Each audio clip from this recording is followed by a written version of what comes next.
We have a 996.2 here for pre-qualification for an IMS solution.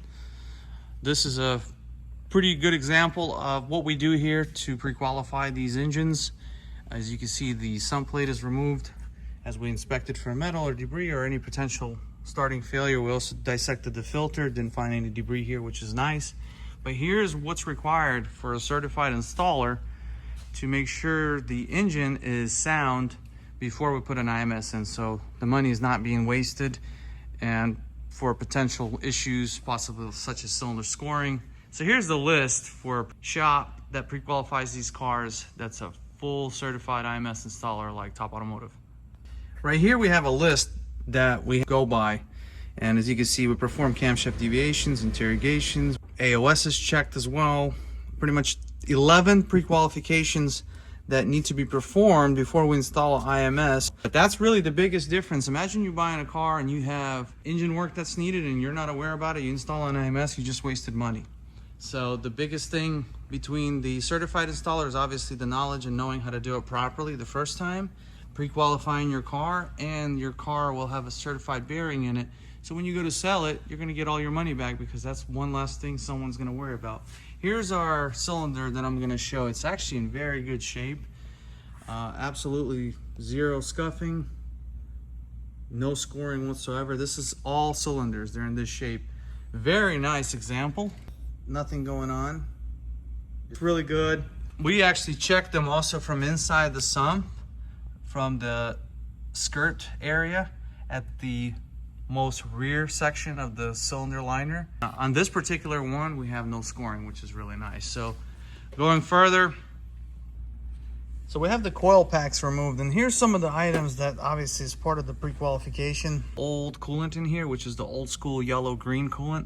This water pump at some point replaced, but it is over 5 years old. It's about an 8-year-old, 9-year-old water pump. And they use this rubber gaskets. That's a big no.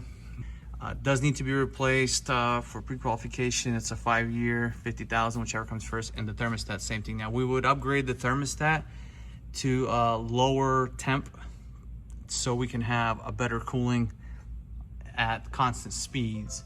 So that would be a good upgrade. Now we still haven't removed the gearbox, but we did note that there's some missing hardware. At some point this gearbox was removed. It was a long time ago because these bolts haven't been turned in quite some time. So on the 996 we removed the transmission, and here's what's going on. It was completely lodged in there sideways, damaged the fork right here, and then you can see that this thing has not been properly installed because they put a lot of grease. You're not supposed to grease these are self-lubricated.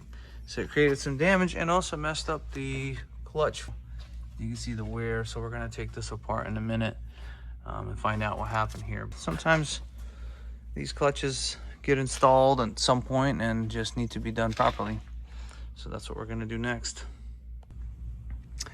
But that's really about it for now. Everything else is just original. Now the struts and shocks, they're original. I would recommend those get replaced at some point. The bump stops on this one are fully deteriorated and gone because the shock is no longer doing its job on the front. So we would recommend getting those replaced. And here's the IMS solution. This is what that looks like. I have a bushing bearing. There's some oil that makes its way here for lubrication. No, it does not starve the engine of oil. Once the pressure builds, consistently feeds it. There's a very small oil passageway. Does not require much oil at all. And that's a bushing, so it'll never fail. Here's a roller design, and then here's what the original one looks like. For those that don't know what this is an intermediate shaft bearing. This is what the original one, this is the lawsuit bearing. The race will eventually, over time, when these cars were newer, it shrink, washes out all the grease. It's a sealed internal bearing. Eventually starts to fail, destroys the whole engine. So there's a couple different companies, like you got this roller bearing, which I'm not a fan of. The only one that's really and should be installed is the bushing style, because there's really pretty much a main bearing and you'll never have a problem. It's got this DLC coating, and of course we're going to have a screw-on oil filter as well. We have the case notched. We're going to install all the necessary components, including the snap ring. Here's our IMS solution flange.